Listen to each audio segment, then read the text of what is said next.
अस्सलाम वालेकुम स्टूडेंट, आज हम अपने मसल्स के टॉपिक को जो हम स्केलेटल मसल पढ़ रहे थे उसको आगे कंटिन्यू करते हुए अरेंजमेंट ऑफ स्केलेटल मसल्स।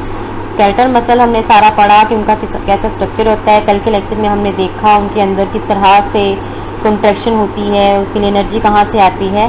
तो इसमें अब किस तरीके से वो मसल्स अरेंज हुए होते हैं। तो स्केलेटल मसल्स की जो होता है उसके 3 पार्ट्स होते हैं। Origin, the end of muscle which remains fixed when muscle contract. Mean 3 parts हैं, एक ओरिजिन है, एक इंसर्शन है और एक दरमियान वाला पोर्शन जो है जिसको के बेली का नाम दिया जाता है। Origin is the end of muscle which remain fixed when muscle contract. Insertion is the end of muscle that move the bone and belly is thick part between origin and insertion. इसके अलावा इसमें connective tissues होते हैं जो help करते हैं to maintain body form by holding the various organ together। तो connective tissues की 2 स्पेशलाइज्ड काइंड हैं जो स्केलेटल मसल्स के साथ जो है वो लिंक्ड हैं। लिगामेंट है which attach bone to bone, 2 bones जो हैं उनको आपस में अटैच करने में लिगामेंट्स जो है वो इन्वॉल्व होती हैं। टेंडन्स हैं, they attach muscles to the bone and are non elastic. इनमें डिफरेंस भी आ सकता है लिगामेंट और टेंडन का। मीन लिगामेंट जो 2 बोन्स को जोड़ती हैं आपस में, और टेंडन्स वो वाले connective tissue that connect a bone with the muscle. Movement किस तरह से होती है इन मसल्स के अंदर। तो मसल्स जो है वो स्केलेटल मसल्स हैं बॉडी में सबसे ज़्यादा पाए जाने वाले। तो ये मूवमेंट होती है by pulling on tendon core of connective tissue that anchor muscle to bone. हमने अभी पीछे देखा है टेंडन्स को पुल किया जाता है, ऊपर को खींचा, एक तरह से खींचा जाता है। तो उससे क्या है, the muscle pass across a joint and are attach to the bone. Mean क्या होता है कि एक उसका नॉन मूवेबल पार्ट और एक मूवेबल। तो जो नॉन मूवेबल बोन के उसके साथ है तो वो दूसरे पार्ट को पुल करते हैं, तो वो आर्टिकुलेट इस तरीके से उसकी मूवमेंट होती है। तो अबाउट 650 मसल्स जो हैं वो पाए जाते हैं जो मोस्टली पेयर में होते हैं।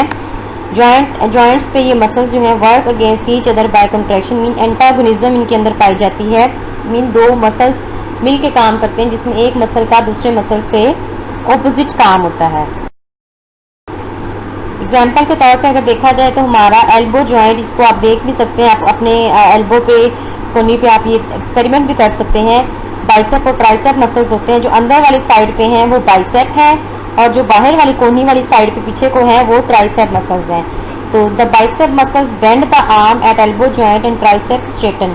आप अपनी आर्म को ऐसे करके देखें, उसको ऊपर को करेंगे तो आप देखेंगे कि आपका जो अंदर वाला जॉइंट है वो फूल जाता है, यानी कि वो जब वो फूलने का मतलब क्या है कि उसमें कंट्रैक्शन हो गई है। और पीछे वाला देखेंगे तो वो स्ट्रेट होगा।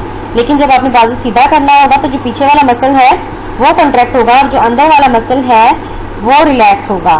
तो bicep brachii muscle arise by 2 heads from scapula, वहाँ से ये अराइज होते हैं और रेडियस बोन में ये जाके इंसर्ट होते हैं। इससे आगे जो बाइसेप मसल्स की 2 अदर जो है वो ब्रांचेस निकलती हैं। मसल्स आर ब्रेकियालस और ब्रेकियोरेडियालस। ब्रेकियालस जो है वो जाके अल्ना के साथ अटैच होती है जो कि हमारे नीचे वाले बाजू का पार्ट है, और जबकि ब्रेकियोरेडियालस जाके रेडियस में अटैच होती है और ये लिफ्ट करते हैं रेडियस और अल्ना को, bend the arm at elbow. Tricep muscle when they contract it straighten the arm at elbow. In the antagonistic pairs, one muscle reverses the effect of other and they do not contract simultaneously। ये नहीं होता कि bicep और tricep एकदम एक साथ contract कर जाएं, बल्कि एक टाइम में एक कॉन्ट्रैक्ट करेगा दूसरा रिलैक्स करेगा।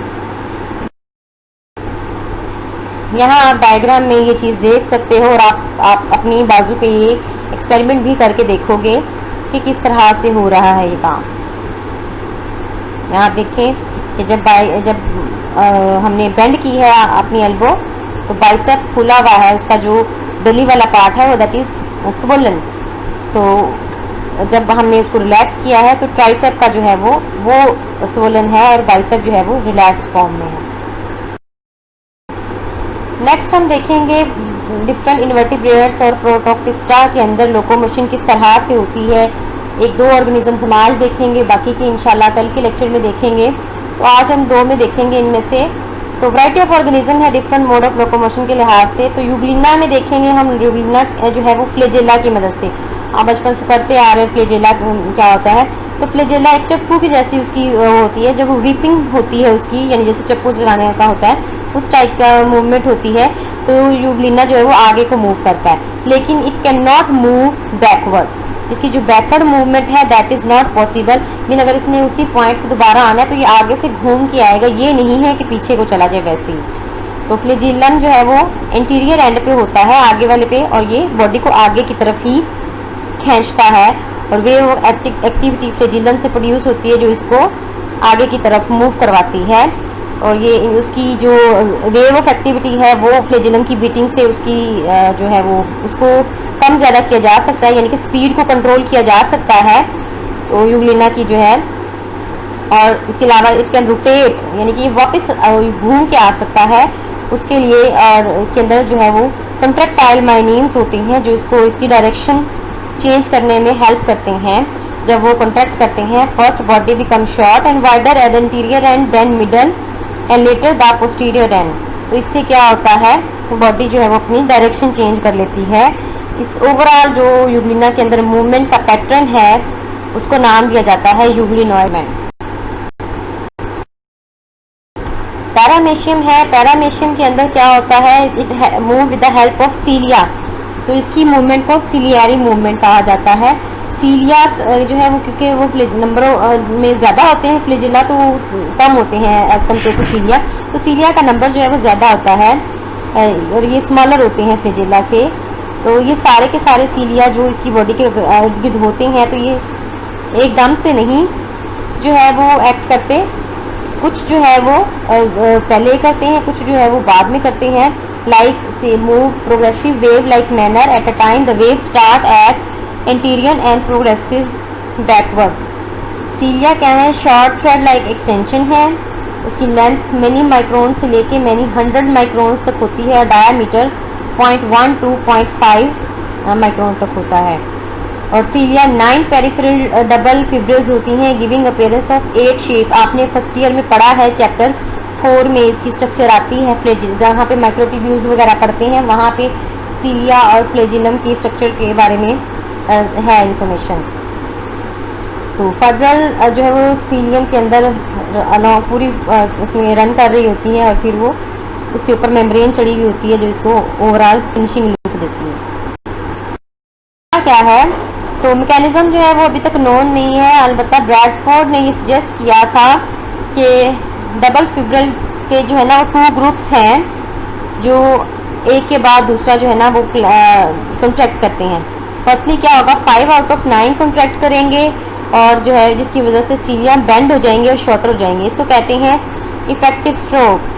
Then 4 out of 9 double fibril contract and cilia become straight, इसको कहते हैं रिकवरी स्ट्रोक। तो इस इफेक्टिव और रिकवरी स्ट्रोक की मदद से जो है वो पैरामेशियम जो है वो स्विम करता है अगेंस्ट वाटर, और इस सारी के लिए मूवमेंट जो है वो के लिए एनर्जी जो है वो एटीपी से मिलती है।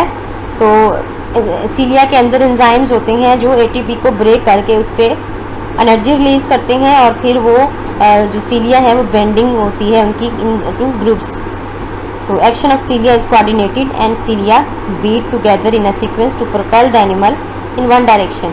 मीन वो कोऑर्डिनेशन से उनकी बीटिंग होती है और वो इस तरह के तरीके से उसमें मूवमेंट होती जाती है। तो ये हमने 2 ऑर्गेनिजम्स के अंदर देख लिया है। कल इंशाल्लाह बाकी के हम इनवर्टिब्रेट्स में देखेंगे कि किस तरह से मूवमेंट होती है।